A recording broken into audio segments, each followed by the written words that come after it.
lis-salah thumma taji' ala shiqqikal ayman wa qul Allahumma aslamtu nafsi ilaika wa waffaqtu amri ilaika wa alja'tu dhahri ilaika raghbatan wa rahbatan ilaik la malja'a wa la manja minka illa ilaik amantu bi kitabika alladhi anzalta wa nabiyyika alladhi arsalta fa in mitta 'ala al-fitrah waj'alhunna akhira ma taqul. هذا لفظ إحدى روايات البخاري وباقي رواياته وروايات مسلم مقاربة لها. Okey, Imam Nawawi dia kata kami meriwayatkan daripada dua sahih iaitu Bukhari dan Muslim, dan kedua-duanya meriwayatkan daripada Al-Barra bin Azib. Dia berkata Rasulullah sallallahu alaihi wasallam telah berkata kepadaku, apabila engkau menghampiri tempat tidurmu maka berwuduk ataupun hendak menghampiri, sebab kalau dah menghampiri mungkin perbuatan tu dia jadi macam patah balik lah. Jadi kalau menghampiri, kalau terlupa pergi balik ambil air semayang. Kalau kita berniat ataupun berhajat untuk tidur, maka pergilah fatawadda wudu'aka lis-salah. Berwuduklah seperti mana wuduk untuk kamu bersalat. Kadang-kadang kita fikir juga kenapa wuduklah. Sama ada kita nak solat ataupun nak ambil air semayang ataupun nak apalah, nak tawaf dan sebagainya kan. Tapi kenapa? Mungkin kita fikirkan kenapa wudu'aka lis-salah? Kenapa wuduk untuk solat? Mungkin juga dekat sini nak menggambarkan bahawa berwuduklah dengan sebenar-benar wuduk.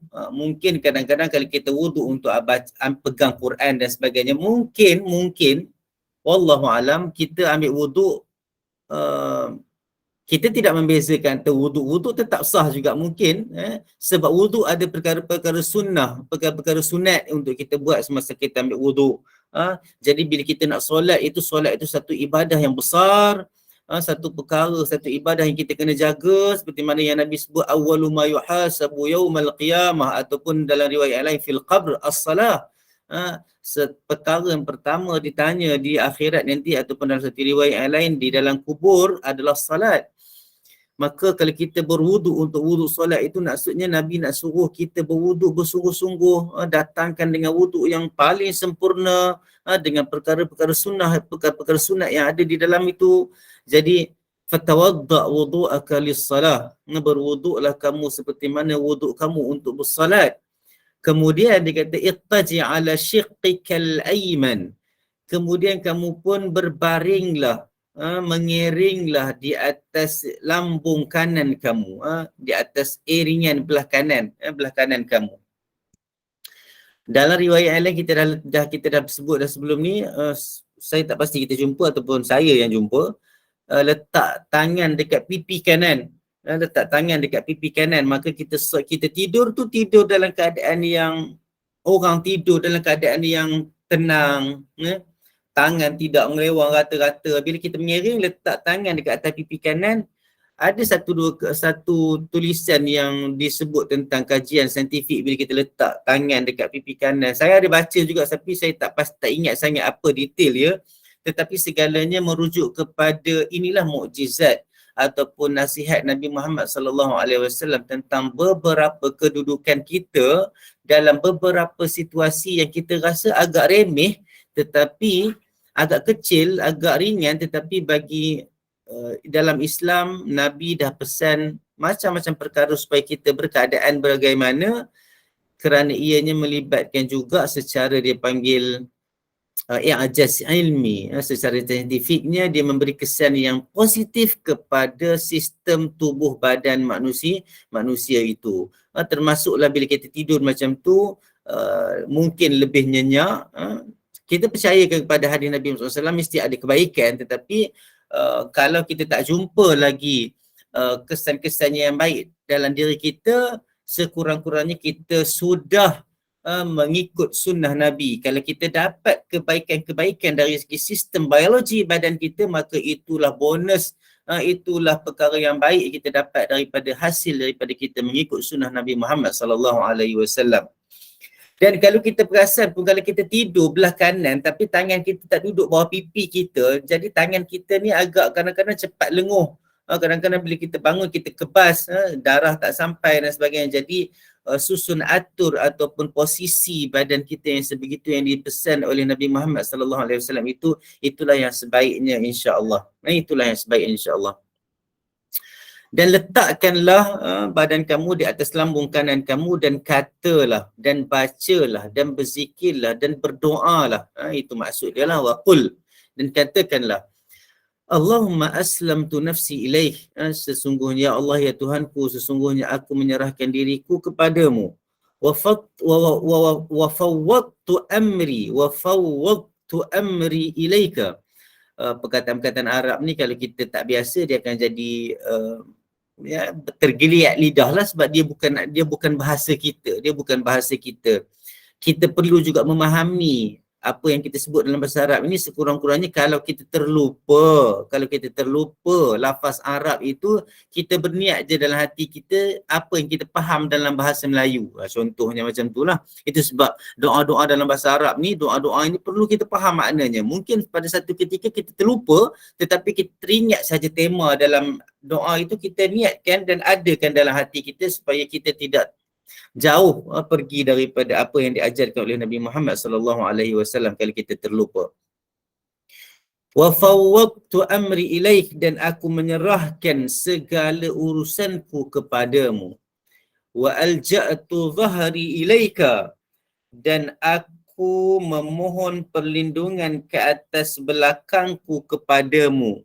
Apa makna aku? Kalau tengok dekat sini dia kata aku memohon perlindunganmu ke atas belakangku kepadamu. Apa makna dia? Siapa boleh jawab? Tapi kalau tanya siapa boleh jawab ni, dia tak respon macam respon kelas fizikal tu, sebab kadang-kadang saya jarang nak tanya dalam dalam kelas online ni, sebab kadang-kadang ialah nak menjawab tu line kadang-kadang buffer sampai lewat 2-3 saat dan sebagainya. Kadang-kadang dia agak, kalau saya ada masa yang lama mungkin kita boleh buat macam tu lah, tapi yalah. Jadi wa alja'tu dhahri ilaika, maksudnya kita ni, dhahri ni belakang ni satu keadaan yang kita kadang memang dalam banyak keadaan kita tak tahu, kita tak perasan pun kawan-kawan kita mari bergurau dengan kita, pekuk muka kita pun datang dari belakang. Mana ada orang datang bergurau dengan kita, pekuk mata kita datang dari depan. Paling kurang dia akan datang dari belakang, sebab belakang ini satu tempat yang kita tak dapat nak nampak. Kita tidak sedar apa yang berlaku adalah di belakang kita. Maka kita serahkan dan kita mohon perlindungan. Tikam pun dari belakang juga, ada juga tikam dari depan. Kalau tikam dari depan ni, kalau kita tak dapat tepi tu, kita ni lah. Tapi kalau kena tikam dari belakang tu, memang orang belajar silat pun kadang-kadang tak tertepis juga. Betul lah tu. Jadi perkara-perkara yang datang dari belakang, maksud kita minta pertolongan daripada Allah SWT, semoga kita ni terlindung daripada bahaya. Tidak kisah sama ada ia datang dari belakang sekalipun. Jadi kita minta dan kita serahkan diri kita semuanya kepada Allah Subhanahu Wa Taala. Raghbatan wa rahbatan ilaika. Dalam keadaan aku mengharapkan segalanya daripadamu. Aku takut kepadamu. Maksudnya kita raghbatan wa rahbatan, maksudnya dalam keadaan aku mengharapkan sesuatu semuanya daripadamu, dalam keadaan aku juga takut kepadamu. Maka kita serahkan, kita serahkan diri kita bulat-bulat kepada Allah SWT. Kita serahkan bulat-bulat kepada Allah SWT. Saya ni tanya tapi tak tengok apa orang komen kan. Tikam pun dari belakang. Ya betul, kita tak nampak dari belakang. Okey. La malja'a wa la manja minka illa ilaika. Dan tiada tempat berlindung darimu selain daripadamu. Tidak ada tempat untuk aku lari. Maksudnya aku tak boleh nak lari dekat mana dah. kita kena faham kalau kita boleh lari dari masalah dunia, sebenarnya kita tak boleh lari daripada Allah Ta'ala. Itu sebab bila sebut ada la malja'a dalam ayat-ayat, dalam doa-doa kita, Nabi suruh sebut la malja'. Kita sebenarnya kita kena faham konteks kita. Kita mungkin boleh lari daripada orang kejar kita, mungkin boleh lari daripada bank, mungkin boleh lari daripada kawan-kawan yang kita tak suka ataupun orang yang suka kacau kita. Kita boleh lari dari masalah-masalah macam-macam. Kita mungkin kadang-kadang merajuk daripada suami ataupun isteri, kita boleh lari, tapi kita tak boleh lari walaupun satu detik daripada Allah Subhanahu Wa Taala. Larilah daripada siapa pun, kita tak boleh lari daripada Allah Subhanahu Wa Taala. La malja wala manja minka illa ilaika. Dan tidak juga kita boleh lari tadi daripada apa yang Allah nak bagi kepada kita. Kita tak boleh lari daripada apa pun kecuali kita mungkin kita rasa kita boleh lari, tapi kita tak boleh lari, kita tak boleh hilang daripada apa yang Allah dah takdirkan kepada kita. Wala manja, dan tidak boleh kita berlepas, kita tidak boleh bebas, kita tidak boleh bebas daripada apa yang Allah nak tentukan kepada kita, kecuali kita balik kepada dia juga, kita balik kepada Allah Subhanahu Wa Taala juga. Amantu bi kitabika alladhi anzalta, sesungguhnya aku beriman dengan kitabmu yang mana engkau turunkan, yang telah engkau turunkan. Adakah ia termasuk kepada semua kitab-kitab yang diturunkan kepada nabi-nabi dan rasul yang lain? Ia termasuk juga. Cumanya kitab Al-Quran kita kena percaya dan kita kena amalkan. Cuma kitab-kitab lain kita wajib percaya dan kita tidak disuruh untuk amalkan. Yang kita kena amalkan kitab Al-Quran. Bila ditanya tentang berapa kitab, biasalah ilmu kita yang belajar dekat kafar dulu, zaman kita tak ada kafar kan. Sekolah-sekolah rendah dulu 4 kitab lah, memang 4 kitab lah. Tetapi di sana terdapat juga beberapa suhuf. Suhuf ini lembaran-lembaran yang diturunkan oleh Allah SWT kepada para rasul dan para anbiya juga. Seperti mana yang sebut dalam surah Al-A'la, suhufi Ibrahim wa Musa. Musa itu Taurat lah. Suhufi Ibrahim. Ibrahim ada juga suhuf. Muka surat 183 Puan Nazihah. Jadi kita tengok, kita percaya amantu bi kitabika alladhi anzalta, sesungguhnya aku beriman dengan kitab yang telah engkau turunkan, wa nabiyyika alladhi arsalta, dan juga aku beriman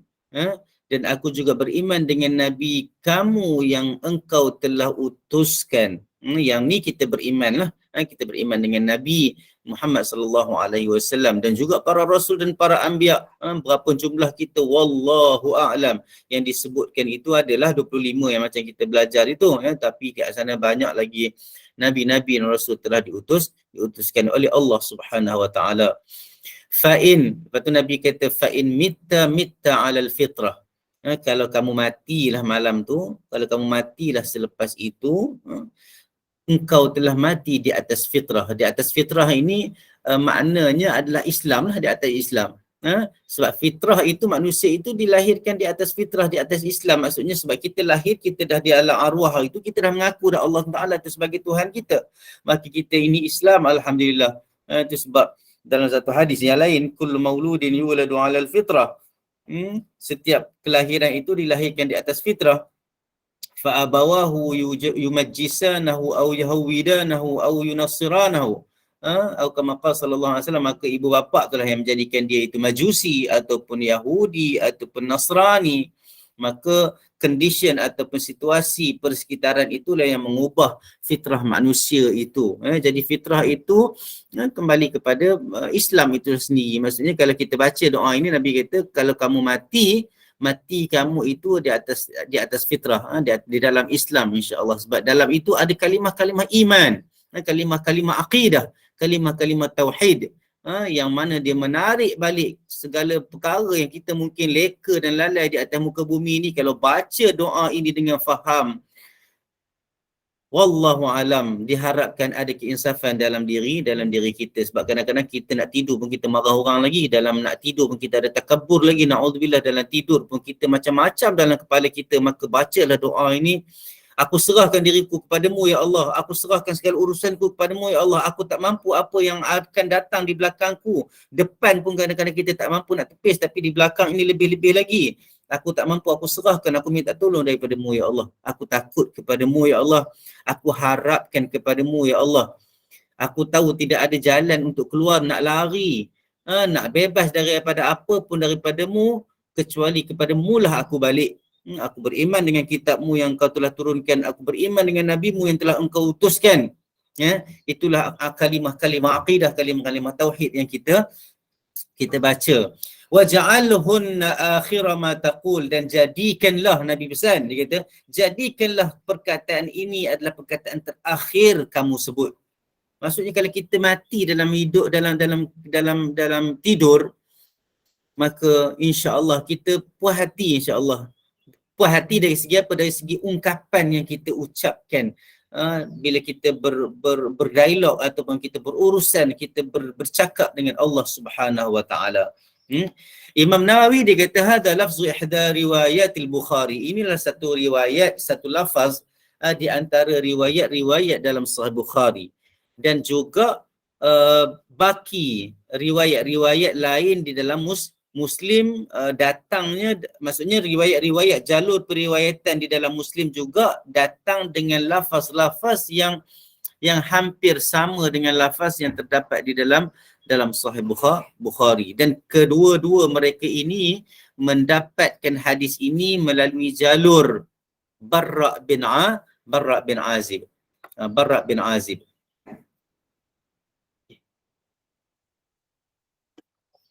Melalui jalur Barra' bin Azib. Okey, jadi hadis ini tidak ada masalah. InsyaAllah kita amalkan, kita minta daripada Allah Ta'ala supaya kita diberi kelapangan untuk kita beramal dengan hadis ini, insyaAllah.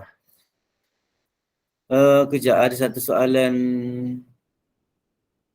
tadi daripada Intan. Ustaz, jika selepas kita berwuduk tu terbatal, boleh tak kita ganti? Boleh tak kita ganti dengan tayamum je sebab terlalu mengantuk untuk ke toilet? Tak perlu dah, dia tidak ada macam tu. Tayamum ni sebenarnya lebih kepada untuk sembahyang. Sebab kita nak tidur, dia tidak syarat wajib untuk kita tayamum, maka tak perlu tayamum dah. Apa yang kita buat itu yang kita mampulah.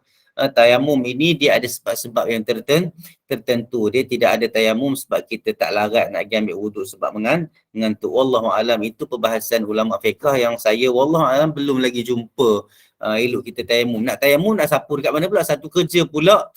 Wallahu alam, mungkin para jemaah saya ni kalau jawab kadang-kadang jadi macam kawan-kawan kita dalam kelas ni. Saya minta maaf saya pun tak kenal ramai orang dekat sini. Jadi kalau anggap saya bergurau, dan maafkan saya kalau saya cakap maksudnya kalau kita rasa berat untuk pergi ke bilik air, kalau kita faham bagaimana kita nak tayamum, itu mungkin susah lagi nak tayamum daripada kita nak pergi ambil wuduk.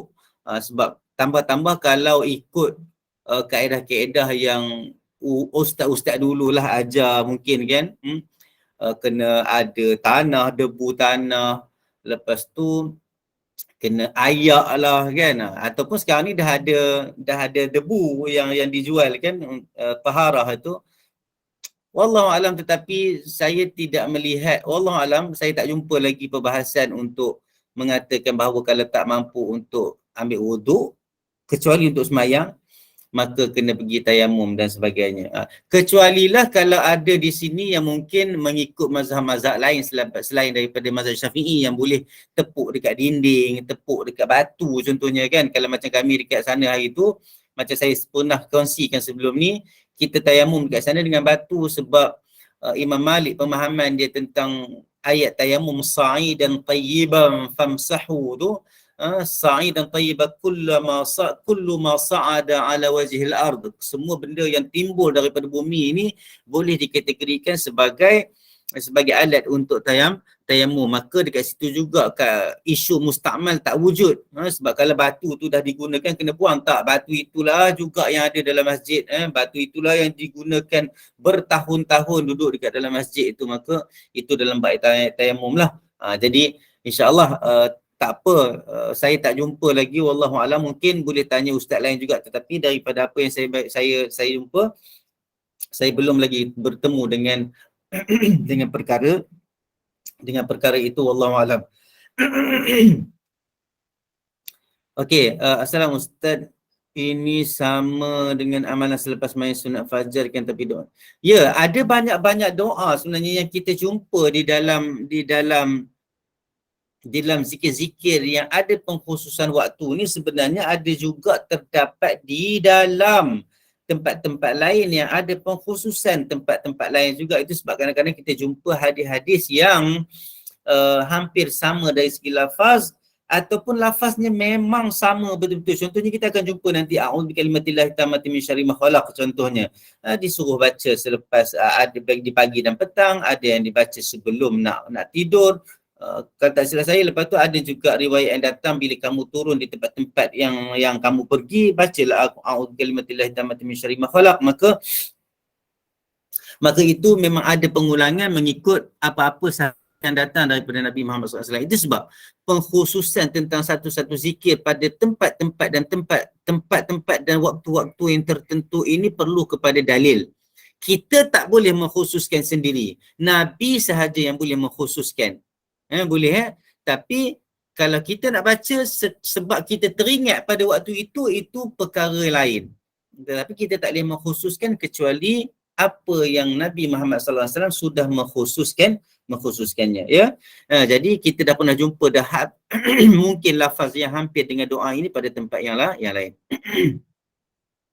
Ya, kita tak tahu apa yang berlaku di belakang. Ya, boleh. Yang dekat kesa ustaz tu, wa alja'tu tu. Wa alja'tu dekat kitab intim saya, ada huruf ta situ. Dia tak ada baris pula, atas ke bawah tak ada. Wa alja'tu ke macam mana? Kejap, dekat kesa saya. Tadi kesa. La malja. Wa alja'tu dhahri ilaika. Dia ada huruf ta pula situ. Dekat antara wa alja. Ada wa alta ke ti ke? Dia tak ada baris. Oh, dekat intim dia tak jelas ke? Tak jelas, dia tak ada baris. Dia tapi huruf ta. Okey, kalau tak jelas, inilah bacaan dia, wa alja'tu. Kalau ikut kaedah bahasa Arab pun wa alja'tu. Ni yang ni. Jadi makna ta je tak ada lah. Ta dia ada wa alja'tu. Sebab kalau tengok daripada atas kan, mula dengan Allahumma aslamtu, betul tak? Sebab dia akan synchronize dalam bahasa Arab ke dalam bahasa Inggeris pun sendiri. Bahasa Inggeris saya tak pasti, saya tak pandai. Dalam bahasa Arab biasanya dia akan bawa frasa ayat itu hampir sama dalam setiap frasa ayat, potongan-potongan ayat. Contohnya kalau kita tengok Allahumma aslamtu, aku menyerahkan diriku, betul tak? Aslamtu wa fawwaqtu. Lepas tu wa alja'tu. Yang dekat situ yang alta. Dia ada ta situ. Wa alta. Dia ada ta situ. Oh, ta. Taja'tu. Jadi makna ta tu wa iltaja'tu. Wa al. Dia harus ta situ. Oh, maksudnya waw, alif, lam, ta, jim, alif, ta. Ya. Wa altaja'tu. Dia ada dalam bahasa Arab ni boleh boleh dibacakan begitu juga. Nanti saya cek satu lagi kitab kejap.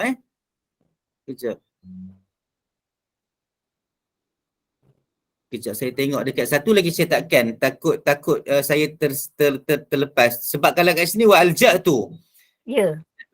Kejap puan, kejap. Terima kasih sebab tanya. Sebab intim dekat hidayah tak ada masalah, saya nampak. Wa alja'tu dekat hidayah, wa alja'tu. Hidayah wa alja'tu. Kejap saya tengok juga sebab kita kena raikan juga, takut ada. Okey. Kalau tengok dalam satu lagi kitab pun memang wa alja'tu. Yang kitab yang satu lagi ni saya tengok ni, Al-Adhkar satu lagi ni pun memang wa alja'tu dhahari ilaika. Ya puan maksudnya memang wallahu alam dekat kitab intim tu dia ambil daripada riwayat yang mana, tetapi kalau wal taja'tu zahri ilaika pun boleh diterima juga dari segi bahasa. Dari segi bahasa tak lari makna banyaklah. Dengan wa alja'tu tak lari banyak sangatlah insya-Allah. Yang iltaja'tu wa alja'tu lebih kurang lah, tak lari sangat lah. Tapi kalau nak guna, sebab saya dah compare dengan dua kitab ni, saya rasa yang ni lah lafaznya wa alja'tu zahri ilaika. Okay, Jadi buang ta tu lah. Buang ta tu lah. Dia tak payah buang pun tak apa, tulis kat tepi. Mungkin sebab kan kalau tengok dekat hadis ni kan dia bagi tahu, dia kata hadza lafzu ihda riwayatil Bukhari. Dia kata ini satu saja riwayat daripada riwayat Bukhari. Maksudnya Imam Bukhari sendiri ada banyak riwayat dari segi teks ni. Dari segi matan dia tu. Jadi kita jangan buang. Mungkin intim ambil daripada jalur periwayatan lain daripada lafaz Bukhari. Dan dia pun kata dekat sini Imam Nawawi dia kata, dan yang selain daripada riwayat-riwayat yang datang itu adalah riwayat-riwayat Muslim yang mana lafaznya hampir. Betul tak dia kata apa? Dia kata ini adalah lafaz daripada salah satu riwayat Bukhari pada riwayat yang lain, dan riwayat Muslim hampir sama lafaznya dengan redaksi di atas. Maksudnya hampir sama dengan lafaz yang kita baca dekat atas. Maksudnya puan jangan buang, mungkin intim terjemahan dia ambil daripada salah satu riwayat lafaz daripada Bukhari ataupun Muslim yang lain daripada yang kita baca. Kita raikan, kita letak dalam kurungan dekat tepi wa alja'tu. Puan tulis macam tu je, wa alja'tu. Ya, jangan buang. Okey. Okey. Terima kasih. Okay, sama-sama. Okey, kejap. Manakah nak bezakan hadis benar dan hadis palsu? Oh, Puan Suhana, macam mana nak bezakan hadis benar dan hadis sahih dan hadis palsu ini sebenarnya berdasarkan analisa dan metodologi yang dilakukan oleh para pengkaji hadis, ulama-ulama hadis. Kita orang awam, kita tak boleh bezakan kecuali apa yang diberitahu, yang diletakkan caption oleh ulama-ulama hadis. Ulama hadis dia ada banyak metod dia. Kalau nak belajar yang tu, kita akan belajar dalam satu benda yang lain lah. Kalau nak buat kelas, dia sebenarnya ada kelas mustalah hadis, kelas hadis yang simple. Kita akan bagi tahu contohnya syarat hadis sahih. Hadis sahih ada 5 syarat: bersambung sanad, siqah perawinya, adil, dhabit, kan? Lepas tu tak ada illah, dia ada syarat-syarat dia. Hadis saya pun pernah bagi tahu dah hari tu, hadis ada banyak perpecahan, ada hadis mutawatir, ada hadis ahad. Kedua-dua ini sahih. Tapi dalam hadis ahad dia ada pula dhaif. Dia ada sahih, hasan dan dhaif. Jadi bagaimana nak tahu itu, bagaimana nak bezakan itu, kita bagi orang awam berpandukan kepada analisa hasil analisa ulama-ulama hadis yang akhirnya dia datang dengan klasifikasi hadis. Itu sebab saya minta maaf para jemaah guna kitab ni ataupun kitab cetakan intim, tapi saya guna kitab asal yang belum lagi ditakhrij, dan juga sekarang ini yang saya letakkan, yang saya share dekat tuan-tuan dan puan-puan ini adalah daripada kitab Lawami'ul Anwar oleh Muhyiddin Mastu, yang mana dia juga pengkaji hadis juga yang menjalankan takhrij hadis juga, dan dia juga berpandukan kepada satu lagi kitab takhrij yang masyhur juga oleh pakar hadis yang agung dekat dalam dunia ni, antaranya lah adalah Ibnu Hajar Al-Asqalani dalam kitab Nata'ijul Afkar. Saya juga ada kitab tu dekat dalam komputer ini. Saya juga kadang-kadang merujuk juga kitab itu. Tapi kitab tu kalau kita nak guna tak habis mengaji lah kita. Bukan tak habis mengaji, maksudnya lambat lagi lah kita nak habis. Sebab dari dekat situ ada banyak lagi perbahasan tentang klasifikasi hadis. Jadi kalau tanya soalan macam mana nak bezakan, untuk kita orang awam, cukup untuk kita tengok apa klasifikasi yang diberikan oleh ulama-ulama hadis. Pastikan itu ada. Itu sebab kalau ada sebaran-sebaran hadis di dalam internet ataupun apa-apa social media, pastikan betul-betul hadis itu ada caption klasifikasi hadis itu. Kalau tidak, jangan sebarkan.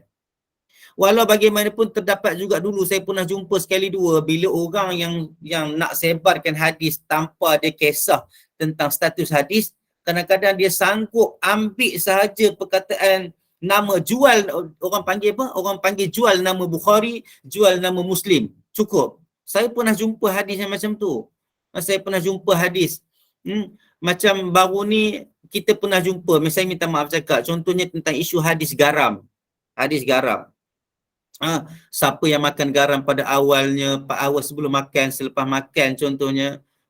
Itu sunnah. Baru ni anak saya tu macam terikut sikit saya perangai saya, kadang tak cukup garam, dia minta garam dekat kedai, dekat warung. Jadi makcik tu pun datang, dia kata, yelah tak apalah kan, sunnah kan. Saya pun dah habis-habis bayar, saya pergi dekat dia, kak kata, yang makan garam ni bukan isu sunnah, yang ni memang saya terikut, mungkin terkena juga dengan ayah saya pun makan garam kuat juga, tiba-tiba menurun juga ke anak saya. Tapi dalam bab ianya sunnah, sebenarnya hadis dalam bab garam ini tak ada pun yang kita jumpa yang sahih, yang macam yang disebut-sebut selalu tu dalam sebaran-sebaran dalam sosial media. Bahkan ada sebahagiannya adalah palsu. Sebahagiannya adalah palsu. Wallahu alam. Maka bukan tak boleh makan garam, boleh makan garam. Kita pun dah lama makan garam, tetapi jangan sandarkan apa-apa kepada Nabi kecuali ianya sahih. Jadi itulah lebih kurang maksudnya. Tapi bagi orang yang pelajar-pelajar kita yang belajar di Jordan, di Mesir, di Madinah, di Morocco, di Yaman contohnya, di mana-mana yang mereka belajar agama, di Pakistan, di India, mereka ini sendiri boleh mengkaji hadis. Sebenarnya bukan boleh mengkaji untuk menentukan klasifikasi hadis, sebenarnya belajar bagaimana ulama-ulama menentukan klasifikasi hadis. Sebab klasifikasi hadis sudah selesai alhamdulillah, boleh kita kata zaman Ibn Hajar Al-Asqalani, dan beberapa hadis yang mungkin terlepas pandang itu dah selesai dah dalam proses penganalisa hadis oleh pakar-pakar hadis yang datang sebelum kita dalam tempoh 100-200 tahun yang sebelum ini. InsyaAllah klasifikasi hadis boleh tengok je dekat dalam mana-mana buku hadis, termasuk kitab hadis yang kitab yang selalu kita duk baca, contohnya Ihya Ulumuddin contohnya kan, oleh Imam Al-Ghazali rahimahullah, ulama besar dalam mazhab Syafi'i, ulama besar dalam bab tasawuf dan akhlak. Tetapi dia tidak terlepas daripada terdapat di dalamnya hadis-hadis dhaif dan maudhu'. Maka itu sebab Imam Iraqi rahimahullah, dia buat satu kitab, Allahu Akbar, apa nama kitab tu? Fi Hamlil Asfar fi, Allahu Akbar, lupa nama saya kitab tu.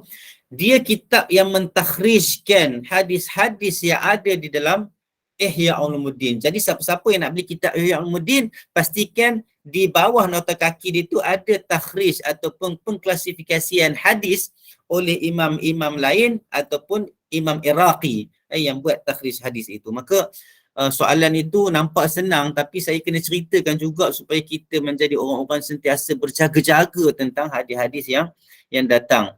Kita pun dah melalui bulan Rejab yang banyak datang hadis-hadis yang tak kuat, yang tidak benar. Contohnya siapa yang mengkhabarkan tentang kedatangan bulan Rejab lah, bulan Sya'ban lah, maka haram bagi dia api neraka, maka itu hadis-hadis yang tidak benar. Yang mana kadang-kadang ada orang sanggup menggunakan nama ulama-ulama hadis untuk menampakkan hadis itu adalah sahih. Maka untuk orang awam cukup dengan mesti ada klasifikasi hadis di ujung sebaran itu, di ujung hadis itu. Tapi bagi orang-orang yang berilmu, orang yang belajar, dia kena cek dan kena faham, dan dia cuba buat kerja lebih sikit untuk membantu umat manusia mendapat ilmu yang betul. Puan Jamiliah rasanya guna tayamum lagi susah. Wallahu alam, mungkin atas orang juga, betul lah macam saya kata, saya rasa tayamum mungkin lebih susah. Tapi mungkin bagi Puan Intan mungkin dia ada debu tanah yang mungkin dia letak tepi katil dia boleh buat ke apa. Tapi itu satu perkara yang lain lah. Dari segi susah dan senang itu, cumanya dari segi nak tidur, kalau batal lah. Sebab kita bila kita nyenyak saat lagi pun kita dah batal lah. Jadi tak apa, insyaAllah. Yang penting kita dah buat apa yang Rasulullah suruh kita buat. Okay, sama-sama. Kalau kita duduk berwuduk, kalau kita dah berwuduk, kita nak solat, kita nampak pula di tangan kita sisi ikan, adakah kita kena mengambil wuduk semula ataupun mewajib kita buang sisi ikan tu? Tak, dia kena ambil wuduk balik semula sebab saya pernah bahaskan tentang perkara ini. Sebenarnya saya pernah baca perbahasan tentang perkara ini. Dia ada sedikit lah, ada yang kata sebesar Allahu Akbar. Dulu pernah jumpa isu darah contohnya kan, isu baju terkoyak contohnya kan. Jadi perkara ini dia tidak ada sukatan-sukatan yang tertentu sebenarnya, cumanya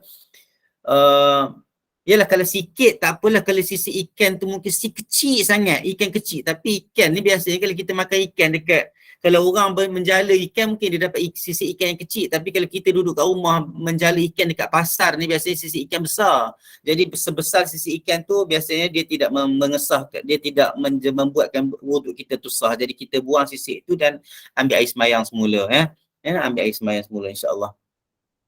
Kecuali lah sisi ikan tu kadang-kadang sisi ikan yang tidak melekat. Pernah tengok tak? Saya kena sentuh juga sisi ikan ni sebab kita orang kampung ni, orang yang biasa duduk kat dapur, kadang sisi ikan tu ada yang jenis betul-betul melekat. Jadi kalau betul-betul melekat tu, possibility, kemungkinan air nak sampai ke kulit kita tu memang susah lah. Memang susah dan agak mustahil. Tapi kalau sisi ikan tu kita jumpa kadang-kadang telah terlangkup ataupun tengah terbuka dan dia tu bila kita tolak dia bergerak. Maka dekat situ ada kemungkinan air wuduk kita yang menolak sisi ikan tu ke satu tempat yang lain, bukan tempat asal dia. Jadi kalau mengikut yang kita faham, air semayang insya-Allah kena kalau keadaan sisi ikan yang kita jumpa tu begitu. Tapi kalau sisi ikan tu melekat, memang melekat, memanglah air tak sampai lah secara biasa, secara logiknya tidak sampai. Tak tanpa baris dalam kitab. Okey, yang ni saya dah bincang dah tadi kan. Jadi boleh betulkan, bukan boleh betulkan, boleh tambah dia dalam kurungan. Letak dekat situ. Itu sebab seronoknya bila kita belajar, kita ada catatan. Nanti kita dah ada anak cucu. Sekarang memang dah bercucu kan, ramai yang dah bercucu kan. Nanti boleh kongsi dengan cucu-cucu, boleh kongsi dengan anak-anak, boleh kongsi dengan kawan-kawan. Saya belajar macam ni, kita tulis. Contenglah kitab kita tu dengan contengan-contengan taklik ataupun caption yang kita dapat daripada para asatizah. Selain daripada saya pun boleh dapatkan catatan. Okey, kita intim bersama. Saya pernah join kelas usul hadis. Siapa yang pernah join kelas usul hadis, boleh, seronok sebenarnya belajar usul hadis. Barulah kita nampak bagaimana susah dan bagaimana berjihadnya para ulama hadis buat kerja mereka hanya untuk menjaga ketulinan hadis yang sampai kepada kita. Kitab ni pun dah cukup tebal, ya betul, kitab ni pun dah cukup tebal dah, tapi kitab ini hanya sebab terjemahan dia lah tebalnya. Kalau kitab yang biasa, kitab Al-Adhkar itu tebal ni lah lebih kurang. Tapi kitab Lawami' ni dia ada 2 jilid tebal-tebal tu lebih kurang. Kalau Nata'izul Afkar, kalau tak silap saya ada, Nata'izul Afkar ada, ini pun maklumat yang kita kena tahu. Okey, Lawami'ul Anwar fi Syarhi Kitab Al-Adhkar ada 2 jilid. Futuhat Ar-Rabbaniyah oleh Futuhat Ar-Rabbaniyah ni daripada Ibn Allan. Futuhat Ar-Rabbaniyah ni Ibn Allan, syarah juga kepada Al-Adhkar. Ibn Allan Futuhat Ar-Rabbaniyah ada 7 jilid. Ada 7 jilid. Cuba bayangkan kita ada banyak ni, tebal ni. Kita 7 jilid. Futuhat Ar-Rabbaniyah oleh Ibn Allan. Ini juga takhrij hadis juga. Al-Adhkar. Lepas tu kita ada Nata'izul Afkar oleh Imam Ibn Hajar Al-Asqalani, dia ada 5 jilid.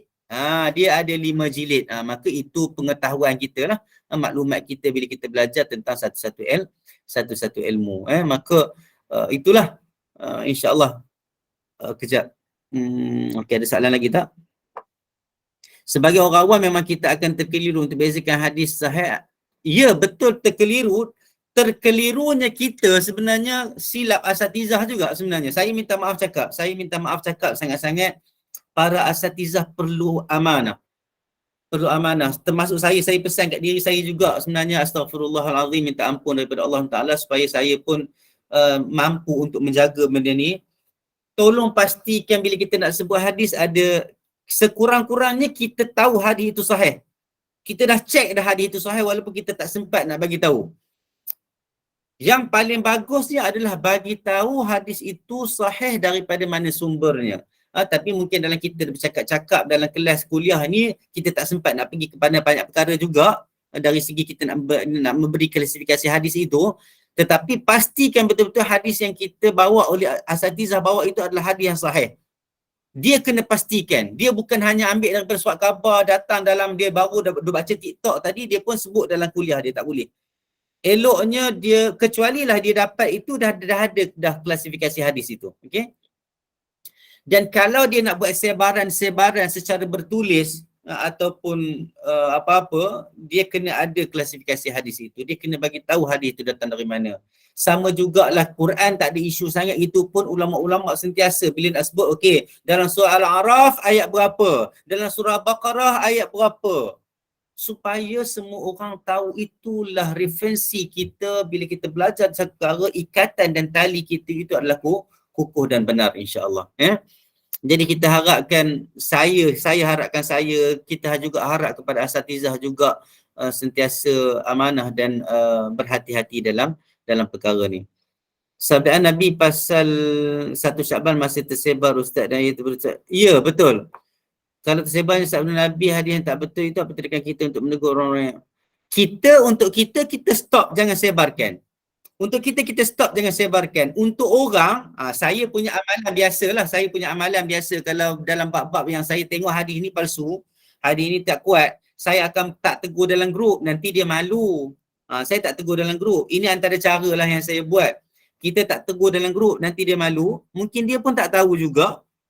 Dia pun mungkin ambil daripada ustaz dia. Mana saya tahu ustaz saya kata. Jadi kita kena raikan, kita kena jaga aib dia. Jadi yang paling bagus sekali, kita kenal ke tak kenal ke, kita pergi kepada personal message dia. Tuan, apa khabar kan? Saya harap tuan berada dalam keadaan yang baik, sihat, dirahmati Allah. Contohnya lah, minta maaf ganggu waktu tuan. Hadis ini sebenarnya yang tuan hantar dalam grup tadi tak betul. Saya dah check dah macam ni. Eloknya sekali bagi tahu kita dekat mana kita dapat sumber selepas kita check. Okey. Maka saya harap tuan boleh padamkan sebab contohnya macam itulah. Jadi kalau ada je sebenarnya saya pernah tegur dan orang tu padam. Ada juga bila kita tegur dia tak padam, dia buat tak tahu je. Itu maknanya kita dah terlepas dah. Tapi kalau perkara yang berkaitan dengan akidah, saya biasanya kalau orang tu tak layan, saya sebut juga dalam grup tu, tapi dengan ayat. Kita ni orang Melayu, kita buatlah ayat yang Melayu ni, ayat yang berlapis, ayat yang menghormati, minta maaf kepada yang menghantar, letak dalam grup. Saya biasa kalau dia tak layan, saya letak dalam grup jugalah. Tapi cuba buat ayat yang baguslah sikit. Kita cuba. Tapi kalau dia dah padam dah, dia dah delete dah, dia minta maaf, ya Allah, Masya Allah, bila kita seronok sebenarnya bila kita tegur orang ikut cakap kita, bukan orang ikut cakap kita. Sebenarnya orang ikut apa yang Islam nak. Jangan sesekali, wal'iyadzubillah, jangan sesekali bila kita tegur orang, bila orang buat apa yang kita tegur itu, kita rasa orang tu ikut cakap kita. Tak. Orang itu lembut hatinya, berubah hatinya untuk membetulkan sesuatu perkara adalah dengan izin Allah SWT. Hidayah yang Allah bagi kepada dia. Allah yang melembutkan hati dia buat perkara itu. Yang hasilnya kita buat kerja dakwah, kita dapat pahala kita. Kita dapat pahala kita, insya-Allah. Kita niat bagus-bagus, kita niat yang elok, insya-Allah kita dapat. Dan itulah kita buat kerja-kerja dakwah ni perlu kepada saya pun pernah kena juga kadang-kadang sampai orang berhujah balik di dalam grup. Jadi dalam banyak keadaan kita berhujah sekadarnya dan kita minta maaf dan kita serah kepada Allah Subhanahu wa taala. Jangan sampai grup itu bergaduh. Teruk dengan sebab itu. Tetapi kalau berkaitan dengan akidah betul-betul, kita perlu tegas. Betul-betul. Yang ni pun kita kena tegas juga, tapi kena ada orang putih kata we play the game lah, kita main, kita punya permainan, ataupun ada orang kata kita pandai menari lah, kita kena pandai menari.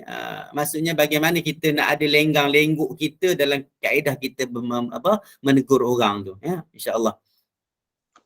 Sentiasa conteng kita. Okey, bagus, insya-Allah. Contingan tu penting sebab ialah moga dengan contingan itu jugalah kita dapat pahala dengan setiap huruf yang kita conteng itu usaha kita belajar.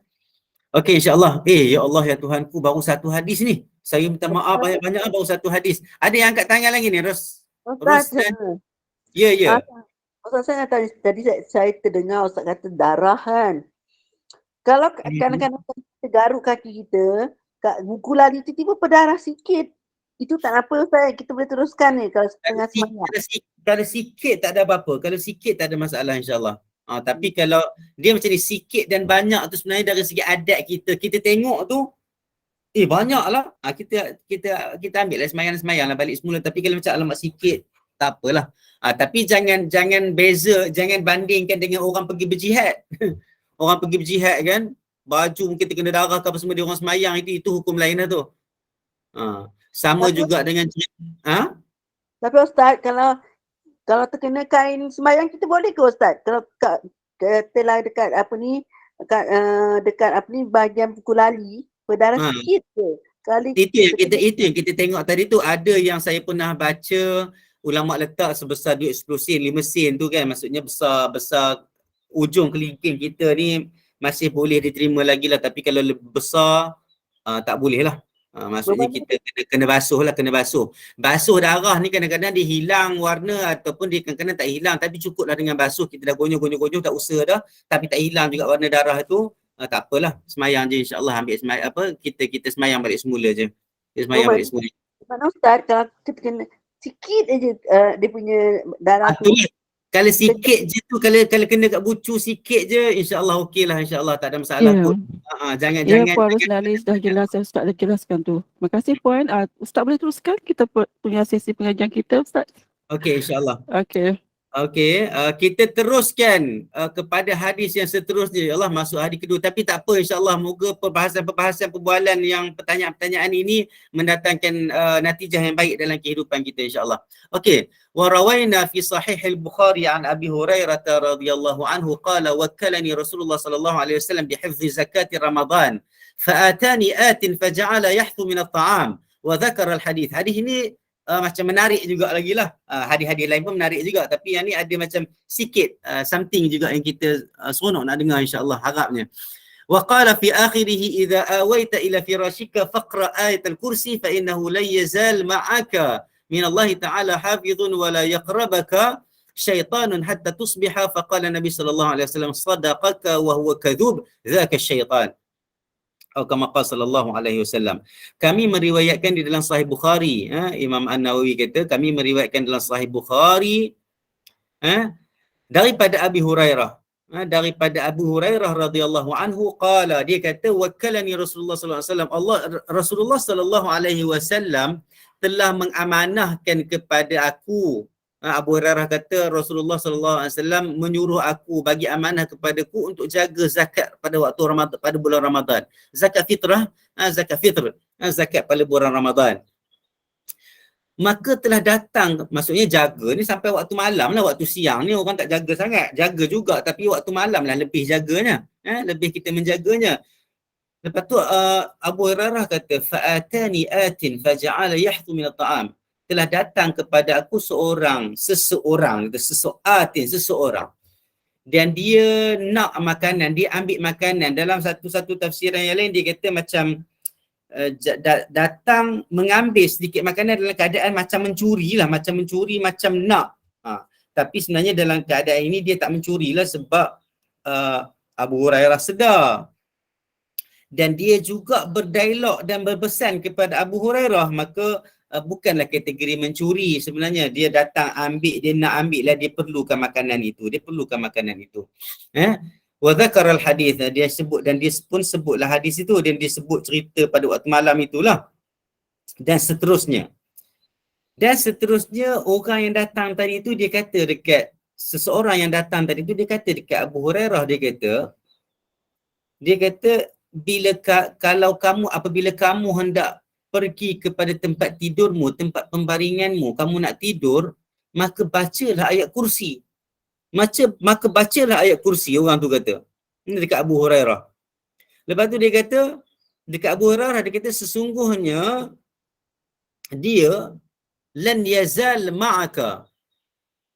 Maksudnya sesungguhnya Allah Subhanahu Wa Taala, maksudnya mengutuskan bersama-sama kamu seorang ataupun penjaga dari kalangan malaikat lah. Kalau kita kata penjaga daripada Allah Ta'ala ni malaikat lah, malaikat. Biasanya memang Allah hantar malaikat untuk jaga. Dia kata masih lagi bersama-samamu penjaga yang diutuskan oleh Allah Subhanahu Wa Ta'ala. Wala yuqarribaka syaitan, dan syaitan tidak akan dapat mendekati kamu hatta tusbih, sehinggalah kamu waktu pagi, sehinggalah kamu sampai kepada waktu pagi, sehingga waktu pagi. Faqala Nabi sallallahu alaihi wasallam, bila Abu Bakar bagi tahu dekat Nabi lah, Nabi Abu Bakar selepas apa yang jadi itu, biasa para sahabat dia akan bagi tahu benda tu kepada Nabi Muhammad sallallahu alaihi wasallam sebagai tempat rujukan atau memberi cerita. Maka Nabi kata apa bila Abu Bakar cerita macam tu? Faqala Nabi sallallahu alaihi wasallam, Nabi kata sadaqaka, dia bercakap tu benar.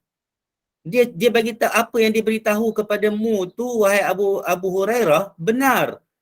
Wa huwa kadhub, tapi dia tu penipu. Faham tak ayat dia? Nabi kata apa yang dia beritahu kepadamu tadi tu, waktu malam tadi tu, benar. Benda tu betul. Maksudnya kalau bacalah ayat kursi, sesungguhnya Allah akan utuskan penjaga dari kalangan malaikat untuk menjaga kamu sampai waktu pagi. Syaitan pun tak boleh dekati kamu sampai waktu pagi. Benar, yang dia bagi tahu tu betul. Okey? Wa huwa kadhub, tapi yang bagi tahu tu sebenarnya penipu. Dia ada dua benda. Orang yang menipu, dia tidak semestinya menipulah 24 jam. Dia mungkin menipu dalam banyak perkara, tapi ada perkara yang dia cakap tu betul. Itu sebab dalam periwayatan hadis, dia tak ambil dah penipu ni. Sebab ada kemungkinan. Tapi dalam keadaan-keadaan kita, kehidupan seharian ni, kita memang tak boleh nak elak dah. Ada dia memang cakap bukan betul apa, tapi dia datang-datang, aku letak barang, ada satu ataupun dia kata aku jumpa ular kat depan rumah, dia kata kan. Mungkin benda tu betul, tapi dia tu biasanya menipu. Macam itulah. Nabi nak bagi tahu, kata apa yang diberitahu oleh orang tu tentang ayat kursi itu betul, tapi yang memberitahu itu dia tu memang penipu. Lepas tu Nabi kata zaka syaitan, itu adalah syaitan yang datang ambil barang yang engkau jaga pada waktu malam tu, wahai Abu Hurairah, itu adalah syaitan. Syaitanlah yang bagi tahu kat kamu, suruh kamu baca ayat kursi tu. Boleh faham maksudnya hadis itu. Sebab ada orang bila nak buat satu caption untuk memberitahu sesuatu, kadang dia bagi satu headline yang menarik supaya orang baca. Contohnya dia bagi tahu, kata syaitan mengajar Abu Hurairah ayat kursi. Sebenarnya bukan syaitan ajar Abu Hurairah ayat kursi. Ayat kursi itu memang dah ada dalam Quran. Nabi dah ajar pun para sahabat membaca ayat kursi. Ayat kursi itu telah diajarkan. Tapi apa yang syaitan bagi tahu ini bukan dia mengajar ayat kursi, tetapi memberitahu tentang sesuatu perkara yang boleh dibuat oleh umat manusia, yang mana dia dari bangsa syaitan itu tak boleh nak dekat dah siapa-siapa yang baca ayat kursi pada waktu malam itu. Boleh faham Jadi Nabi bagi tahu, dia kata yang bagi tahu, yang apa yang dia bagi tahu itu adalah benar, tapi dia itu penipu sebab dia itu adalah syaitan. La'natullah. Okey? Dia itulah syaitan. Itu sebab hadis ini nak menceritakan bahawa syaitan yang datang pada waktu malam itu dan memberitahu tentang perkara itu, maka itu dibenarkan oleh Nabi Muhammad sallallahu alaihi wasallam, tetapi syaitan itu sendiri adalah pendusta. Syaitan itu sendiri adalah pendusta. Maka kita bacalah ayat kursi pada waktu malam, insya-Allah. Bila kita nak tidur, bacalah ayat kursi. Baca betul-betul. Ayat kursi ni saya nak ingatkan sekali lagi lah. Dia punya makhraj-makhraj, huruf-huruf dalam ayat kursi ni sebenarnya agak sedikit complicated. Kena hati-hati. Kadang-kadang orang nak baca laju-laju, tak guna baca laju-laju kalau makhrajnya salah, kalau maknanya lari, maka bacalah pelan-pelan. Kalau kita tak sempat habis ayat kursi, tak apalah, kita dah cuba baca dengan sebaik mungkin. Jangan kejarkan kuantiti tapi kualiti tak ada. Maka kejarkan. Itu sebab dalam bab kuantiti ni, Nabi bagi benda-benda zikir-zikir yang pendek-pendek je dalam bentuk kuantiti. Tapi kalau doa yang panjang-panjang, jarang Nabi bagi tahu suruh baca sampai 3 kali, 7 kali. Kalau yang panjang-panjang. Kalau tengok hadis-hadis yang kita jumpa. Ayat kursi tak adalah pula nak kena baca ayat kursi sampai 7 kali. Tapi nak baca 7 kali boleh. Tapi Nabi tak pernah suruh baca sampai 7 kali sebab benda tu panjang. Wallahu alam, tapi itulah hikmah dan rahmatnya ajaran Islam yang dibawa oleh Nabi Muhammad sallallahu alaihi wasallam ini. Maka nasihat Nabi Muhammad sallallahu alaihi wasallam adalah paling bagus atas muka bumi ini berbanding dengan nasihat-nasihat ulama, berbanding dengan nasihat-nasihat para maulana ke, para khalifah ke, para masyayikh ke, ia duduk jauh daripada nasihat-nasihat Nabi itu. Maka nasihat-nasihat Nabi itu perlu didahulukan dulu, dan selepas itu kita tengoklah apa nasihat-nasihat para ulama yang banyak berjuang dan banyak buat kerja-kerja dakwah ini, dan kita tengok juga dia adalah selari ataupun tidak selari dengan apa yang Nabi Muhammad sallallahu alaihi wasallam pesan kepada kita. Sedikit huraian dan pembincangan sedikitlah. Kalau tengok dekat sini dia kata, kalau tengok dalam kitab Hidayah pun dia ada bagi tahu sebenarnya banyak ni. Dia punya perbahasan tentang riwayat itu. Dia kata Bukhari telah mengeluarkan hadis ini di dalam sahih dia, ada dalam sahih Bukhari. Uthman bin Humaim dia kata hadatsana Auf bin Muhammad bin Sirin telah meriwayatkan kepada kami Auf bin Muhammad bin Sirin daripada Abu Hurairah, dan ini bersambung pada Nabi Muhammad sallallahu alaihi wasallam. Sesungguhnya Uthman bin Al-Haytham sebagai salah seorang daripada syekh-syekh Imam Bukhari, yang mana mereka ini meriwayatkan daripada syekh-syekh ini dalam Sahih Bukhari. Sesungguhnya ada pun perkataan Abi Abdillah Al-Humaidi dalam kitab Al-Jam' Baina Sahihain, sesungguhnya Bukhari mengeluarkan hadis itu secara ta'liq. Sebenarnya saya boleh baca terjemahan ni, tapi takut nanti kita yang tak belajar ilmu hadis nanti keliru tentang perkataan ta'liq, mu'allaq dalam Al-Jam' Bain Sahihain dan sebagainya. Jadi ini adalah perbahasan tentang klasifikasi hadis itulah. Selain daripada itu adalah diterima sesungguhnya mazhab yang sahih yang dipilih oleh para ulama adalah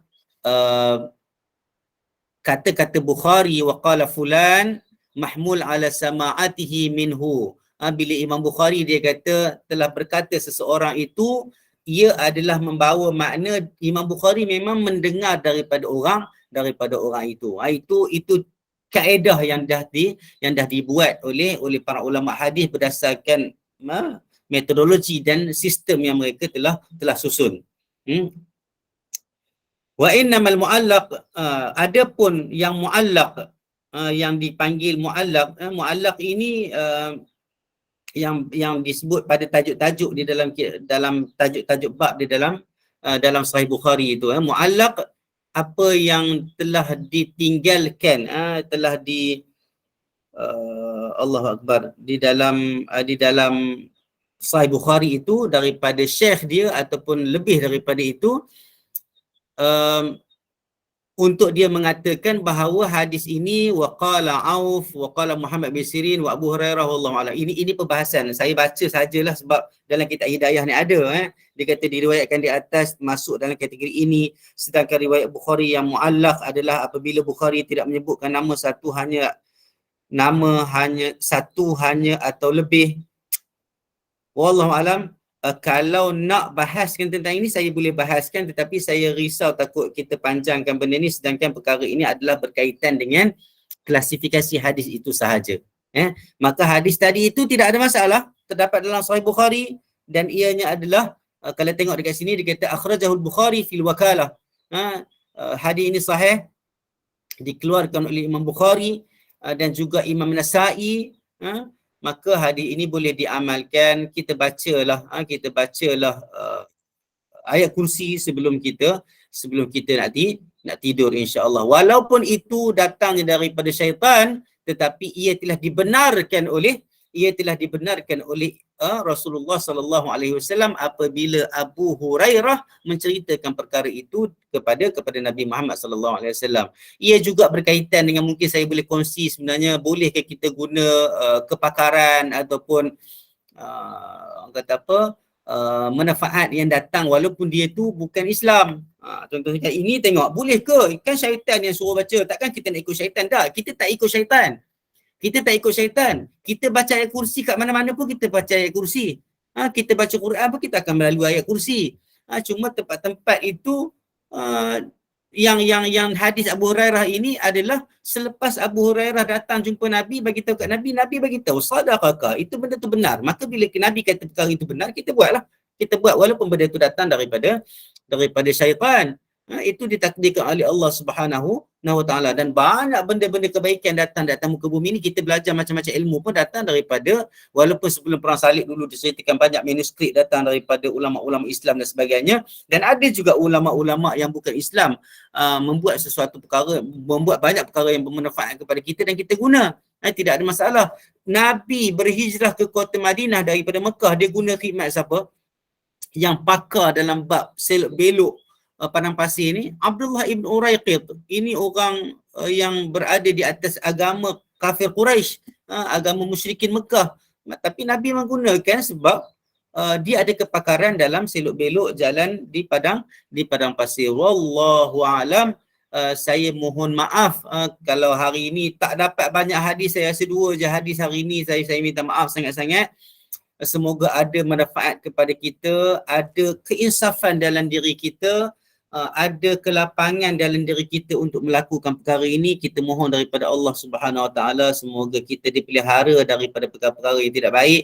Kita dipelihara daripada perkara-perkara yang kita menyebarkan perkara-perkara yang tidak betul. Kita minta daripada Allah Subhanahu Wa Taala supaya kita dapat beramal dengan sunnah Nabi Muhammad sallallahu alaihi wasallam, dan kita tergolong dalam kalangan orang-orang yang beramal soleh dan mendekatkan diri kita kepada Allah SWT. Semoga kita mati di dalam keadaan iman, kita berjumpa dengan Allah SWT dalam keadaan kita beriman, hati yang sejahtera. Semoga Allah memasukkan kita ke dalam syurganya Allah Subhanahu wa taala. Aqul qawli hadza wa astaghfirullah li wa lakum wa li sa'ilil muslimin wal muslimat. Rabbana atina fid dunya hasanah وفي الآخرة حسنة وقنا عذاب النار. وصلى الله على سيدنا محمد وعلى آله وصحبه وسلم. سبحان ربك رب العزة عما يصفون وسلام على المرسلين والحمد لله رب العالمين.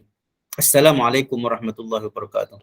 Waalaikumsalam warahmatullahi wabarakatuh. Terima kasih kepada Ustaz atas penjelasan ilmunya dan terima kasih kepada Ustaz. Terima kasih banyak-banyak atas penjelasan ilmunya serta penjelasan yang cukup jelas buat kita semua, dan terima kasih kepada para jemaah sudi meluangkan masa hingga ke akhir program ini, dan teruskanlah programnya seterusnya pada pukul 8 malam nanti, dan semoga sedikit sebanyak memberi kefahaman buat kita semua. Dan terima kasih kepada penaja bagi program ini, dan semoga penaja digandakan lagi rezeki dan diberi kesihatan, dan semoga tajuk ini membuat bekalan hingga ke akhirat kelak.